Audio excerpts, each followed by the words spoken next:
네, 안녕하세요, 여러분들. 역사는 최태성 파. 네, 자, 와우. 여러분들, 우리가 드디어 이제 얼마 안 남았습니다. 이제 3강밖에 안 남았습니다. 그래서 오늘 이 시간하고 다음 시간 2시간 걸쳐서 일제강점기를 할 거고요. 맨 마지막에 현대사 이렇게 배우는 시간을 갖도록 하겠습니다. 자, 여러분들 일제강점기를 어떻게 공부해야 될까요? 자, 그 개항기에서는 흐름, 사건들의 흐름, 인과관계 중요하다고 설명드렸잖아요. 그죠? 일제강점기는 조금 달라요. 일제강점기는 10년대, 1910년대, 1920년대, 1930년대 일제강점기를 이렇게 세 토막으로 나누어서 각각의 그 토막에 들어가는 역사적 사건이나 저항의 움직임들을 쏙쏙쏙 집어넣으시면 되는 겁니다. 네, 그렇게 접근하시면 되겠습니다. 자, 그러면 그런 접근 방법으로 지금부터 시작하도록 하겠습니다.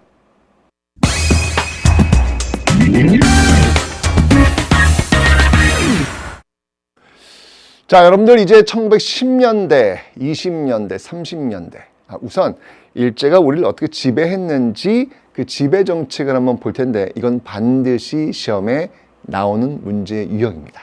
즉 어떤 자료 하나 또는 사진을 주고 이 시기 볼 수 있는 일제 식민 지배 정책으로 옳은 것은 이 문제는 뭐 100% 나오는 문제 유형이니까 여러분들이 반드시 기억하셔야 합니다. 그렇기 때문에 10년대, 20년대, 30년대 그 주머니에 역사적 사실들을 쏙쏙쏙 집어넣는 것이 중요하다라는 것입니다.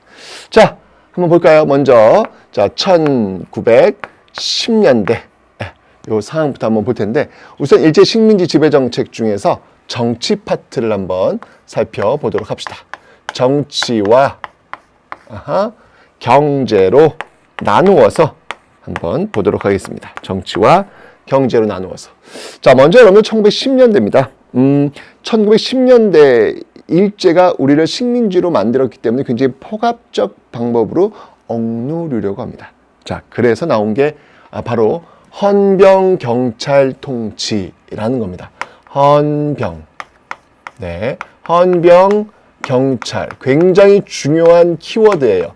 여러분들 이 헌병이라는 단어가 나오면 무조건 1910년대다라고 보시면 됩니다. 그러니까 1910년대는 경찰의 역할, 민간인 대상으로 하는 이 경찰의 역할을 군인을 대상으로 하는 이 헌병이 같이 겸하고 있는 시스템. 이것을 바로 헌병 경찰이다라고 이야기하는 겁니다. 얼마나 무서워요. 그죠? 자, 이 헌병 경찰들이 어떤 모습을 보였느냐? 이들은요. 직결 처분권을 갖고 있어요. 직결 처분권. 잡으면 그냥 임의로 그냥 벌어줄 수 있는 어떤 그런 권한, 심지어는 바로 그 과정에서 이 조선인들이 맞아요. 태형이라는 제도가 있습니다. 자, 여러분들 이 태형이라는 제도도 너무너무 중요해요. 이게 지금 일본이나 때리는 거야. 딱 때리는 거야. 딱. 이거는 일본인들은 적용되지 않아요. 오로지 조선인들에게만 적용되는 거. 이게 차별이잖아요. 그죠? 이런 어떤 모습들이 지금 나타나고 있더라. 이게 1910년대 어떤 거 포괄적인 모습들이 지금 막 그려지고 있죠. 네, 기억하시면 되고요. 그 다음에 또 이제 더 놀라운 건 뭐냐면 이 당시 여러분들 칼을 찬 교사. 칼을 찬 교사들의 모습도 있다. 라고 하는 거.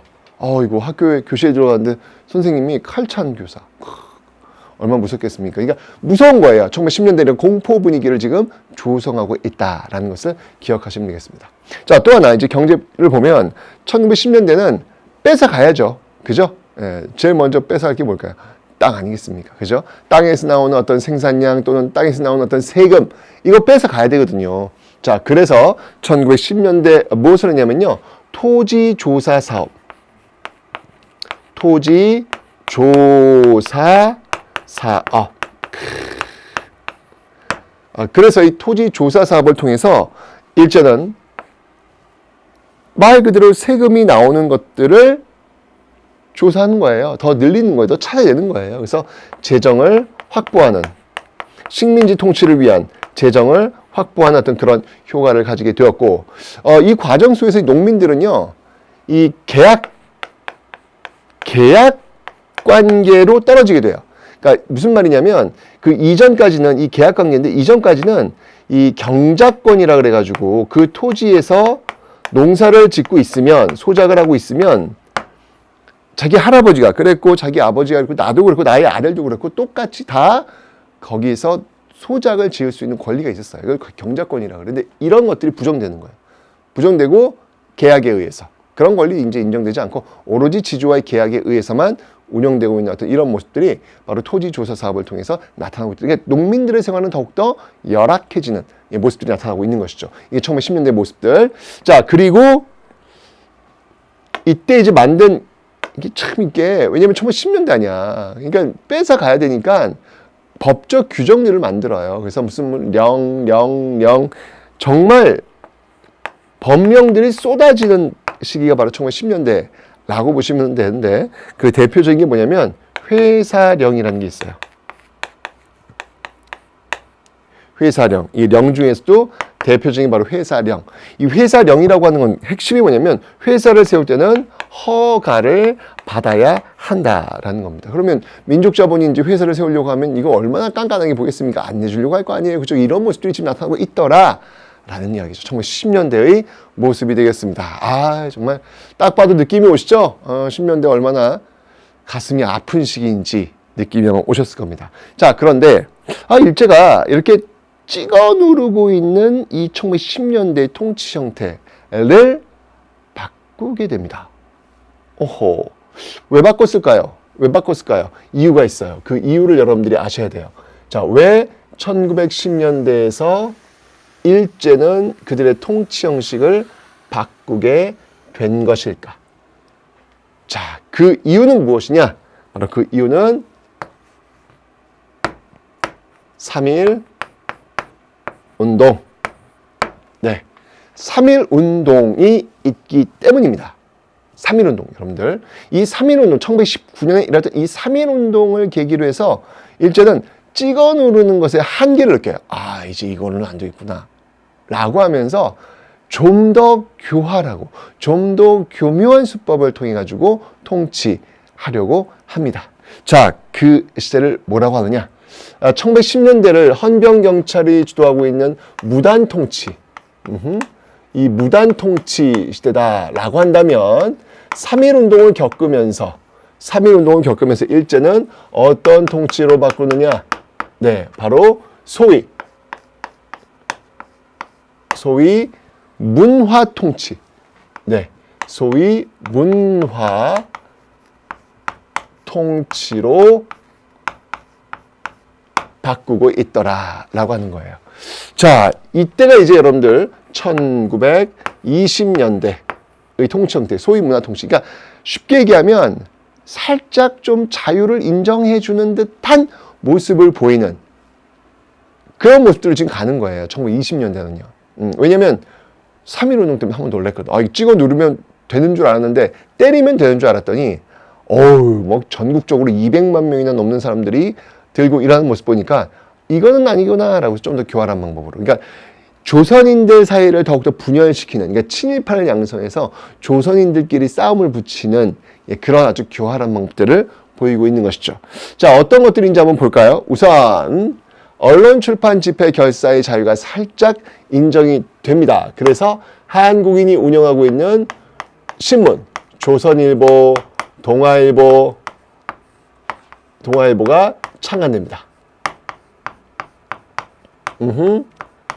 이런 모습들. 그 다음에 여러분들 그 앞에 헌병경찰 있었잖아요. 헌병경찰, 그죠? 헌병경찰을 그냥 이제 보통경찰로 전환을 합니다. 보통경찰로 전환을 하고 있더라. 근데 여러분 그거 아세요? 오히려 보통경찰로 전환했지만 오히려 경찰의 어떤 수는 더욱더 증가하는 네, 경찰의 수는 오히려 더욱더 증가하는 이런 모습들이 보이고 있고요. 조선동아일보 이거 창간했지만 여기도 마찬가지예요. 뭐 하여튼 그 검열과 뭐 어떤 뭐 이런 것들을 통해 가지고 이제 탄압하는 그런 모습들을 보이고는 있습니다. 그러니까 소위 문화 통치를 펼쳤지만 상당히 기만적인 어떤 그런 모습들을 지금 나타내고 있더라라는 거 여러분 기억하시면 되겠습니다. 왜냐면 여기서 여러분들 꼭 기억할 게 뭐냐면 이런 것들에도 불구하고 1925년도에 만든 게 하나 있어요. 그 법이 뭐냐면 바로 치안유지법. 네, 1925년도에 이 치안유지법을 만들어서 이 일제의 어떤 그 통치에 저항하는 사람들을 더욱더 빠르게 잡아들일 수 있는 그런 시스템을 지금 구축해 놓았다. 이게 바로 소위 문화통치의 본질이라는 얘기예요. 말만 문화통치지 실질적으로는 굉장히 기만적인 모습들을 지금 보이고 있다라는 것이죠. 아시죠? 자, 그러면 이제 경제 쪽으로 한번 볼까요? 자, 10년대 여러분들 식민지가 시작되면서 그 토지를 일단 확보했고요. 이 두 번째 뭐냐면 그 토지에서 나오는 그 쌀을 또 확보해야 되겠죠. 그죠? 두 번째 단계예요. 자, 그게 뭐였냐면 바로 산미 증식 계획이라는 겁니다. 산미 증식 계획. 쌀을 증산을 하는 거예요. 예, 쌀을 증산을 하는 건데 그 방법으로는 뭐 개간이라든지 또는 비료라든지 또는 어떤 그 저수지, 그죠? 저수지. 뭐 이런 것들을 확보한다든지 뭐 이런 방법을 통해 가지고 이 쌀을 증산시키는 어떤 그런 방법인데 결과는 어떻게 되었을까요? 증산했을까요? 못했을까요? 네. 이 방법을 통해서 증산에는 성공합니다. 성공해요. 하지만 증산한 만큼보다 더 많은 것들을 일본으로 가져가요. 그러니까 농민들의 삶은 오히려 더욱더 떨어지게 되는 것이죠. 네, 농민들의 삶은 더욱더 힘들어지게 되어가지고 결국은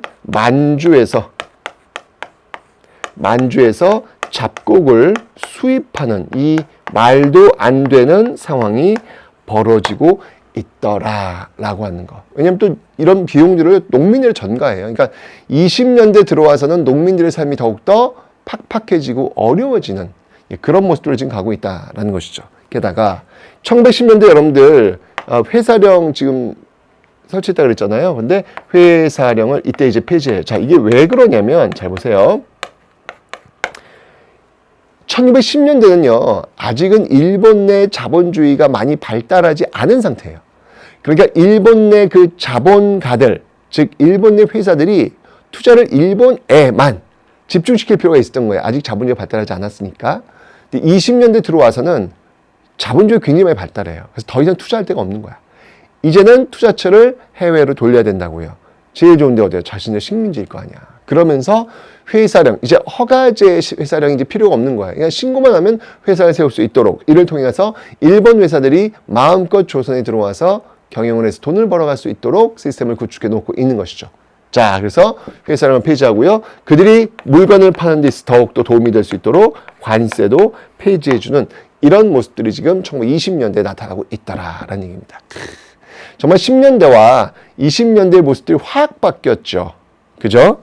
좋습니다. 자, 그러면 이 30년대를 한번 볼 텐데, 이상해요. 30년대 오면 또 달라요. 20년대와는 또 다른 모습들을 지금 보이고 있습니다. 자, 과연 왜 1920년대 와서는 다른 모습, 30년대 와서는 다른 모습을 보일까요? 자, 그 이유는 뭐였냐면 바로 당시 불어닥쳤던 그 세계 대공황. 자, 여러분들 잘 안 보이죠? 네. 눈 크게 뜨고 보시라고요. 네. 일부러 흐리게 제가 지금 적어놓고 있는 겁니다, 여러분들. 네. 이래면 좀 묘하더라고요. 잘 보이면 집중을 잘 안 하더라고요. 잘 안 보여야 집중을 하더라고. 굉장히 중요해서 제가 한번 이렇게 적어봤습니다. 세계 대공황. 자, 이건 뭐냐면요. 수요와 공급 법칙이 깨져버린 거예요. 수요는 줄어들고 공급은 늘어나는 겁니다. 그러니까 물건 살 사람이 없는 거예요. 그러니까 물건도 쌓이는 거죠. 재고는 쌓이고 살 사람은 없고.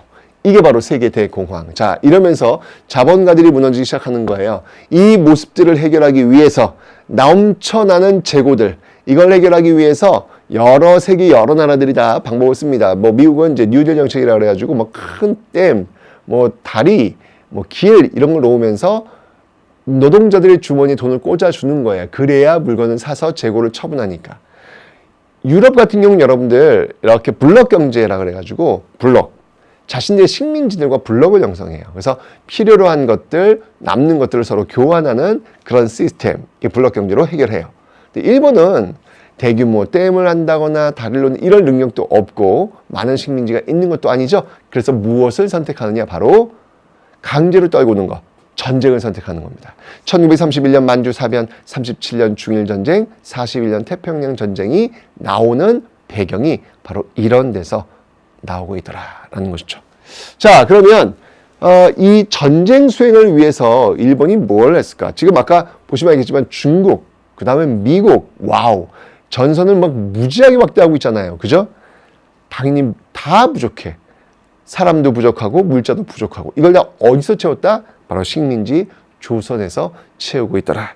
자, 그래서 30년대, 1930년대 일제가 취한 정책들을 보면요. 자, 우선 이 조선인이라고 하는 의식을 지워야 되겠어요, 지금요. 그래야 전쟁터에 나와서 바로 자신들의 천황을 위해서 민족말살 통치 형태, 천황을 위해서 목숨을 바칠 수 있겠다라는 생각이 들었던 겁니다. 내가 조선인이야 라고 하는 것들을 잊어버리게 하는 거예요. 자, 어떤 것들이 있었을까요? 먼저 이름을 바꿉니다. 성과 이름을 바꿉니다. 창씨 개명. 좋아요. 창씨 개명 이런 식으로 지금 가고 있고요. 자, 그 다음에 여러분들 우리는 천황의 신민입니다. 이걸 외우도록 해요. 그게 뭐였냐면 바로 황국신민서사예요. 황국신민서사. 암송토록 하는 거예요. 그리고 이 시간만 되면 윙 울리면, 사이렌이 울리면 또 동쪽 그들의 어떤 천왕이 있는 이 성을 향해서 궁성요배 절을 하도록 하는 모습들도 나타나고 있습니다. 아이고, 진짜 아주 그냥 어떤 그 정신, 우리 민족이라는 정신을 없애기 위해서 엄청 노력하고 있는 모습들을 보이고 있죠. 맞습니다. 자, 그리고 이 민족말살 통치 시기에 했던 거, 앞에서 있었던 그 신문들 있잖아요. 여러 민족 신문들, 이런 신문들을 폐간하는 모습들 완벽히 지금 틀어주면서 통제하겠다라고 하는 게 지금 여러분들 보이시죠? 이게 바로 민족말살 통치의 모습들이었다라는 것을 기억하시면 되겠습니다. 자, 경제는 어땠을까요? 지금 일단 여러분들 공황이에요. 이 문제를 해결해야 됩니다. 그죠? 그래서 이 자본가들에게 원료를 값싸게 지원해 주기 위해서 남면 북양 정책이라는 걸 시행합니다. 남쪽에는 면화를 키우고 북쪽에는 양을 키우는 거예요. 면은 뭔지 알죠, 여러분들? 네. 양은 뭐냐면 모직물, 양복 옷감 같은 거거든요. 이런 것들을 키워가지고 바로 이 자본가들을 좀 이렇게 지원해 주기 위해서 하는 모습들이 있고요. 그 다음에 전쟁을 해야 돼. 그래서 병참 기지화, 우리가 이 군수 물자를 대는 그런 공장으로 변하게 되는 모습들, 병참 기지화. 그리고 이 20년대에 농촌이 너무 피폐해졌어요. 그래서 시행했던 게 뭐냐면 바로 농촌진흥운동. 농촌진흥운동. 이런 모습들을 지금 30년 보이고 있더라라는 얘기죠. 자, 그러다가 이 전쟁이 점점 커지는 거야. 특히 37년 중일전쟁. 야, 이거 중국과 전면전을 벌이고 있는 거잖아요. 이렇게 되니까 일제로서도 뭐 정말 이 어마어마한 법을 하나 만드는데 그 법이 뭐냐면 바로 국가 총동원법. 1938년도에 국가 총동원법을 제정하게 됩니다. 이 법 정말 무서운 법이에요, 여러분들. 아니, 총동원의 주체가 누구냐고요? 국가 아닙니까? 이 과정 속에서 여러분들 인권은 철저하게 유린될 수밖에 없는 구조예요. 국가를 위해서라는데. 쉽지 않죠. 국가를 위해서라는데. 이런 식으로 나온다는 얘기예요. 그래서 이 국가 총동원법을 통해서 정말 엄청난 물적 자원들을 수탈에 가게 됩니다. 자, 대표적인 게 있다면 뭐가 있을까요, 여러분들? 사람들, 강제징용이라든지, 그죠? 그 다음에 강제징병이라든지, 게다가 여성들 같은 경우 위안부라든지, 일본군 위안부, 좀 더 정확한 표현은 이 전시아 일본군 성노예라고 표현하시면 되겠습니다. 근데 우리는 통상적으로 일본군 위안부라는 표현을 지금 쓰고 있습니다. 징용, 징병, 위안부. 게다가 심지어 여러분들 아주 그냥 집에 있는 수저 하나마저 다 가져가요. 이런 건 뭐라고 하면 공출이라고 그래요. 공출. 그리고 이것을 배급하는, 빼앗아간 다음에 조금씩 배급하는 모습들이 나타나고 있더라라는 얘기입니다. 그러니까 정말 30년대는 그냥 싹싹싹 지금 막 끌어가고 있는 모습들을 지금 여러분들이 확인하신 거예요. 전쟁의 막바지에 다다랐구나 라고 하는 것을 여러분들이 지금 기억하시면 되겠습니다. 자, 다시 한번 볼까요, 여러분들? 너무 중요해요, 여러분들. 이거 시험 문제 두 문제 꼭 나오는 거니까 꼭 기억하셔야 돼요. 1910년대 정치와 경제 보시고 20년대 정치와 경제 그 바뀌게 된 배경 3.1운동 꼭 기억하시고 40년대 와서는 민족말살 통치와 이런 어떤 자본가들의 원료를 지급하기 위한 보급하기 위한 어떤 이런 모습들이 나타나고 있더라. 자, 이게 바로 10년대, 20년대, 30년대 일제의 식민지 지배 정책이에요. 자, 그러면 각각의 시기에 우리가 가만히 있었던 게 아니에요. 저항합니다. 이제 우리가 알아볼 건 뭐냐면 어떻게 저항했느냐는 거예요. 그 저항의 역사를 다음 챕터에서 살펴보도록 하겠습니다.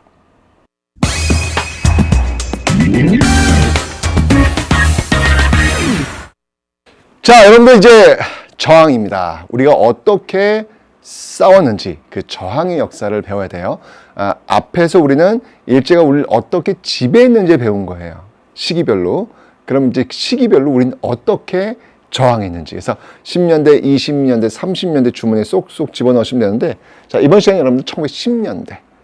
헌병 경찰 통치, 무단 통치, 토지 조사 사업이 시행되고 있었던 10년대. 우리는 어떻게 저항했는지, 그 저항의 역사를 지금부터 한번 보도록 할 텐데, 먼저 국내의 저항과 그 다음에 국외의 저항을 한번 나누어서 살펴보도록 하죠.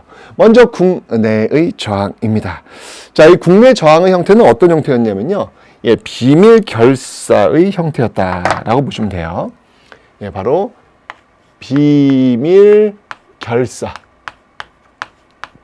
그러니까 몰래 조심스럽게 했다라는 것이죠. 뭐 일단 여러분들 그 비밀 결사하면 우리가 이제 기억나는 게 있어요. 대표적인 조직이 있다면 먼저 바로 신민회 될 수 있죠. 이거 배웠어요, 여러분들 이미. 그죠? 신민회.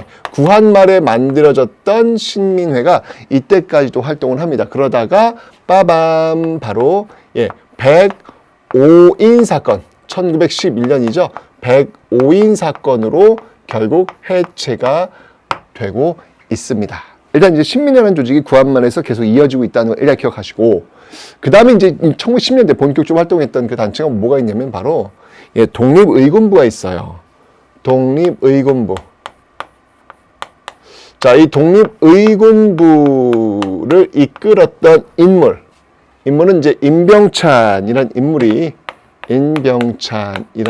이끌고 있는데, 이 독립의군부의 어떤 특징을 한번 들어봐라 라고 한다면, 이 독립의군부는 바로 복벽주의를 지향하고 있다. 복벽주의. 이 복벽이라고 하는 건 뭐냐면 말 그대로 회복하는 거예요.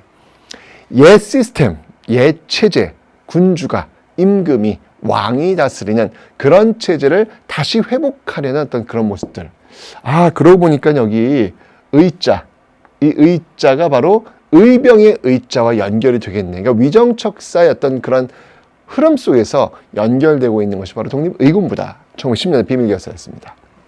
그 다음에 여러분 꼭 기억할 게 또 뭐가 있냐면 바로 대한광복회라는 조직이 있어요. 대한광복회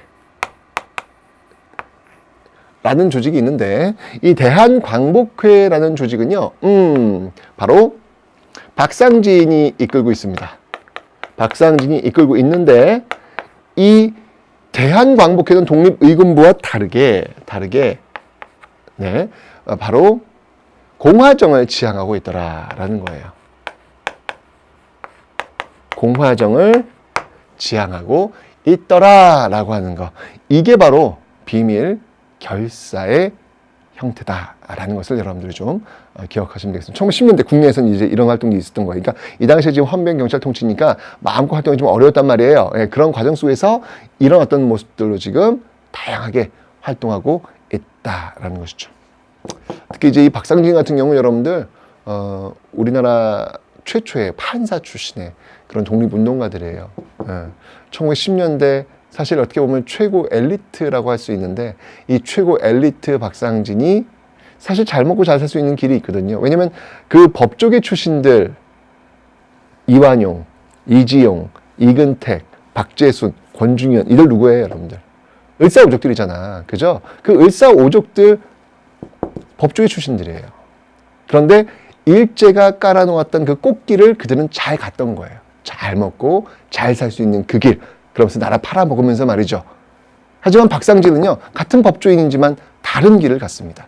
일제가 깔아놓았던 그 꽃길이 아니라 다른 길, 험한 길, 쉽지 않은 길을 가게 된 것이죠.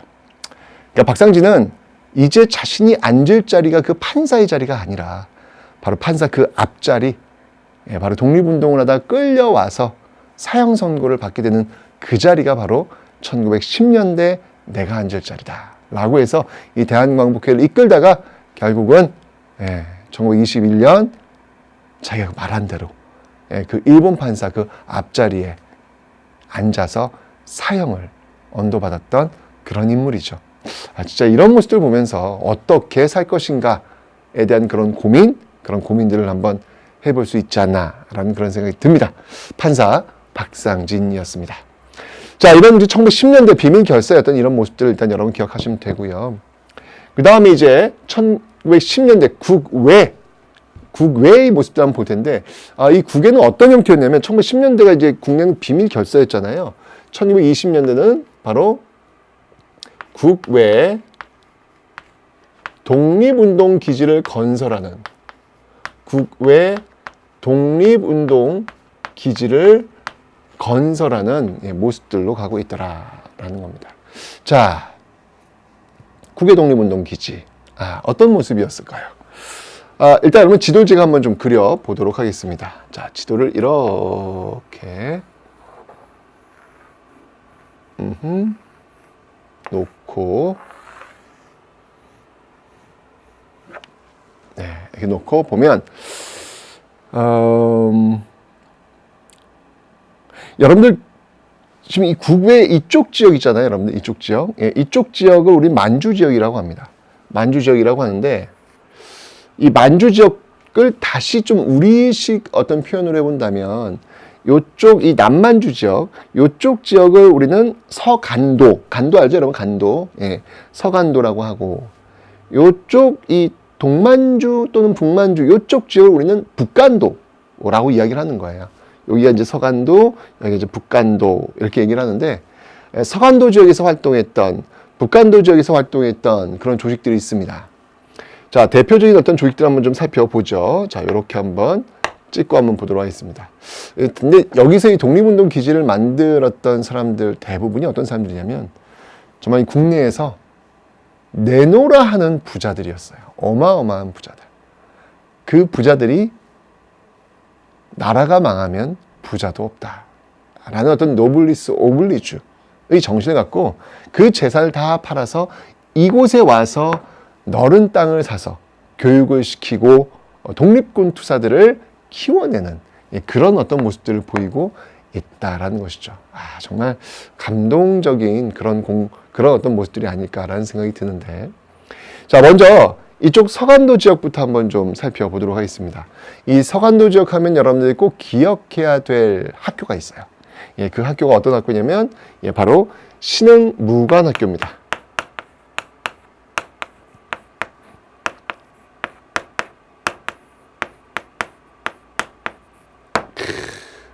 신흥무관학교 정말 우리 그러니까 일제강점기 우리 이 독립투사들 어떤 정신적 요람? 예. 예, 신흥 무관학교 출신들이 또는 신흥 무관학교와 관련이 있는 사람들이 이후에 항일 무장투쟁의 어떤 그 선봉에 서게 되는 그런 모습들을 보여요. 뭐 예를 든다면 신흥 무관학교에서 그 학생들을 가르쳤던 지청천. 이 지청천. 나중에 대한민국 임시정부 산하 한국광복군의 총사령관 역할을 하지 않습니까? 그리고 이 신흥 무관학교와 인연이 있었던 김원봉, 뭐 더 말해 뭐 필요가 있겠습니까? 일제강점기, 일제가 가장 잡고 싶어 했던, 일제가 가장 두려워했던 바로 그 김원봉, 신흥 무관학교 출신입니다. 그리고 김산, 그 일제강점기 그 중국군과 함께 혁명을 일으키려고 했던 혁명가 김산도 바로 이 신흥 무관학교 출신입니다. 우리가 알고 있는 많은 사람들이 바로 이 신흥 무관학교 출신이라는 거 참 대단하다라고 이제 알 수 있는데, 이런 어떤 그 토대가 이제 이곳의 서간도 지역으로 정착했던 사람들에 의해서 쌓여서 이제 이런 결과물들을 만들어내는 거예요. 뭐 맨 처음부터 신흥 무관학교라는 이름으로 출발한 건 아니에요. 그 이전에 뭐 신흥 중학교, 뭐 신흥 강습소 이제 이런 식으로 이름이 올라갔지만 어쨌건 간에 우리가 알 수 있는 그 유명한 학교는 바로 신흥 무관학교죠. 바로 이런 어떤 그 토대를 쌓는데 구축이 되는데 이 도움을 주었던 사람들이 있어요. 그 사람들이 누구냐면 바로 신민회. 신민회? 배웠죠, 여러분들? 배웠어요. 왜 신민회가 국외독립운동 기지를 건설하려고 했다라고 제가 말씀드렸잖아요. 그죠? 그 대표적인 곳이 바로 이 서간도 지역. 이 서간도 지역에서 바로 이런 활동을 하고 있었다는데 그 신민회는 결국 11년도에 백오인 사건으로 결국 해체가 되는 겁니다. 됐죠? 서간도 지역. 그 다음에 여러분들 이쪽 이 북간도 지역을 한번 볼게요. 이 북간도 지역을 한번 기억할 때는 이걸 좀 이제 기억해야 될 것 같아요. 바로 명동학교. 빼놓을 수 없죠. 명동학교. 그러니까 이런 그 학교 교육을 통해 가지고 이 투사들을 배출해내는 것이죠. 명동학교가 또 어떤 곳입니까? 이 명동학교는 이제 말 그대로 밝힐명 동력 동자. 즉 식민지 우리나라를 밝히기 위해서 해방시키기 위해서 세운 학교라는 의미예요. 교육 목표가 아주 명확합니다. 그래서 이 학교 같은 경우에는 왜 주로 글쓰기와 말하기 수업들을 굉장히 중요시 여기는데 글을 쓸 때 반드시 애국과 독립이라는 두 단어가 들어가야만 점수를 매길 정도로 아주 투철한 교육 목표화해서 움직였던 학교가 바로 이 명동학교가 되겠습니다. 그러다 보니까 여러분 명동학교 출신들이 참 어마어마합니다. 예를 들면 1920년대 정말 우리 민족의 눈물을 쏙 빼놓았던 영화 아리랑, 그 아리랑의 감독 춘사 나온규가 바로 이 명동학교 출신이 될 수밖에 없는 거예요. 왜? 여기서 배운 게 다 그런 거거든요. 민족을 위해서, 어떤 그 조국의 해방을 위해서 늘 끊임없이 애국과 독립이라는 것들을 배운 사람들이 나와서 하는 모습들은 이런 거예요. 그러니까 항일 독립운동의 어떤 몸통의 역할들을 바로 이 명동학교 출신들이 하는 것이죠. 뿐만 아닙니다, 여러분들. 또 누가 있겠습니까? 네, 바로 윤동주. 이 윤동주도 역시 명동학교 출신. 워낙 글쓰기 이걸 중요시 여기는 그런 학교라서 이런 어떤 그 인재들을 많이 배출하고 있다라는 것이죠. 좋습니다. 명동학교. 그 다음에 군인들, 군대 이런 것들이 또 양성이 돼요. 바로 북로 군정서. 북로 군정서. 뭐 이런 것들을 후원해 준 단체가 있다면 바로 중광단. 북로 군정서의 어떤 그 후원 역할을 하고 있다라고 보시면 되겠습니다. 이 북로 군정서가 어떤 부대입니까, 여러분들? 다음 시간에 배우겠지만 1920년대 항일 무장투쟁의 어떤 그 최대 성과를 할 수 있는 청산리 전투 주력 부대 아닙니까? 그러니까 1910년대 이렇게 지금 다 씨앗을 지금 뿌려놓고 있는 모습들 나타나고 있죠. 자, 이런 어떤 그 만주 지역에서 활동 봤다면 이번에는 연해주 지역을 또 한번 살펴보도록 하겠습니다. 블라디보스토크. 자, 여기도 마찬가지예요. 여기도 역시 대한광복군 정부. 대한광복군 정부. 이런 게 이제 결성이 되었고, 그 다음에 이제 이 한인촌이 형성이 돼요. 그 한인촌을 우리는 뭐라고 하냐면 신한촌. 네, 이러면서 우리 서로 열심히 근명성실하자라고 해서 만들어진 조직 권업회. 어딜 가나 우리 이 한국인들은 성실한 모습을 보여야 된다. 책 잡히지 않으려면 우리가 여기서 인심을 얻으려면 열심히 일하는 모습을 보여야 된다. 라고 하는 어떤 그런 절대 여러분들 우리는요 어디에 내놔도 그냥 뭐 좀 빈둥빈둥 게을리하고 뭐 지저분하고 이러지 않아요. 진짜 항상 어딜 가든지 성실, 청결, 신용 이런 것들을 좀 우리가 하기 위해서 뭘 해야 될까를 고민했던 그런 어떤 그 민족적 습성이라는 게 있는 것 같아요. 예, 그래서 여기도 마찬가지로 이렇게 이런 조직들을 만들어서 활동을 하고 있었다라는 거. 이게 바로 1910년대 예, 국외에서 펼쳐지고 있는 모습들이에요. 이렇게 되니까 이런 어떤 그 움직임들이 이제 쌓이다가 불만 붙이면 빵 터지는 거예요. 자, 그 불만 붙이면 빵 터졌던 그 모습들이 바로 이제 나타나게 됩니다. 1919년 1차 대전이 끝나고 나서 파리에서 강화회의가 열려요. 어마어마한 순간이 벌어지는 겁니다. 그러니까 마치 1919년 파리는 창세기를 이야기하는 그런 열강들이 모여서 회의하는 곳, 어찌 본다면 희망의 도시라고 볼 수 있겠죠.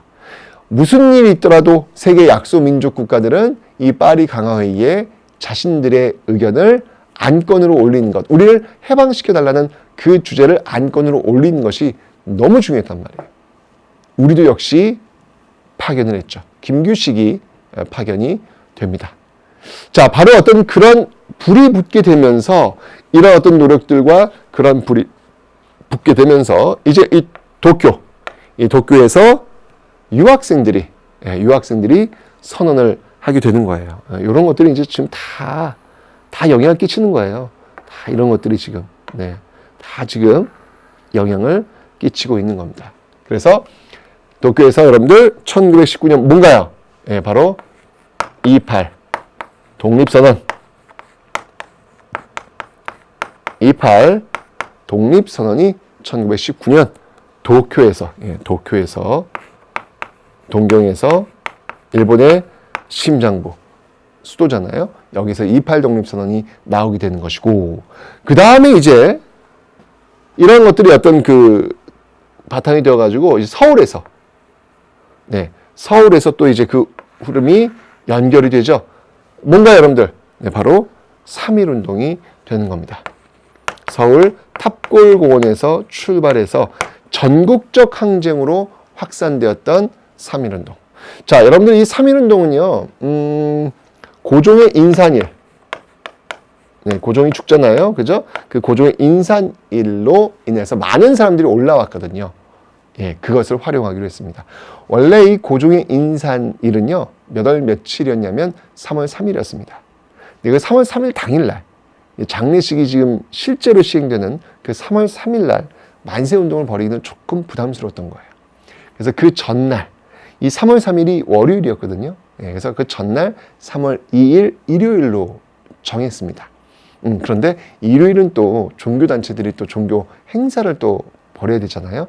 그래서 하루 또 당겨가지고 3월 1일 토요일, 이 토요일이 바로 거사 날이 되었던 것이죠. 네. 자, 어쨌건 이 3.1 운동이 일어났습니다. 진짜 정말 무려 200만 명이면 당시 인구에 비해서 한 집안에 한 명씩은 다 나왔다는 얘기예요. 그죠? 이 3.1 운동이 터지면서 우리는 확인한 거예요. 1910년대 어떤 그 헌병경찰 통치에 억눌려 있었던 우리가 벗어나고 싶어 하는구나 라는 것을 확인하게 되었던 겁니다. 일제가 깜짝 놀랐죠. 그래서 이거를 어마어마하게 탄압을 합니다. 이게 탄압하는 과정 속에서 제암리 학살 사건도 나타나게 되더라라는 거. 좋습니다. 자, 이런 어떤 그 모습들이 지금 전개가 되고 있었는데, 결국은 3.1운동은 결과론적으로 본다면, 보여지는 걸로만 본다면 성공하지 못하죠. 거족적 민족 항쟁이었지만 왜? 이게 지금 지도부가 없어요. 물론 이 3.1운동을 기획하고 계획했던 것은 민족대표 33인, 주로 이 종교 지도자, 대표자들이었는데 그들이 끝까지 3.1운동을 지도하지 못해요. 이러면서 어떤 지도부의 어떤 그 의미라고 할까? 존재가 필요했던 거예요. 자, 결국 이 3.1운동의 결과 만들어진 정부가 있으니 그것이 무엇이다? 바로 상하이에 있는, 바로 상하이에 있는 대한민국 임시정부더라.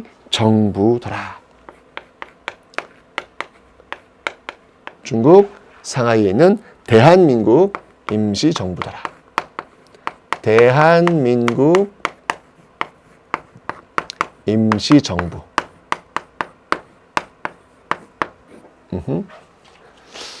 자, 일단 제일 중요한 거, 여러분 3.1운동은요 바로 이 대한민국이라고 하는 이름을 탄생시켰다는 거예요.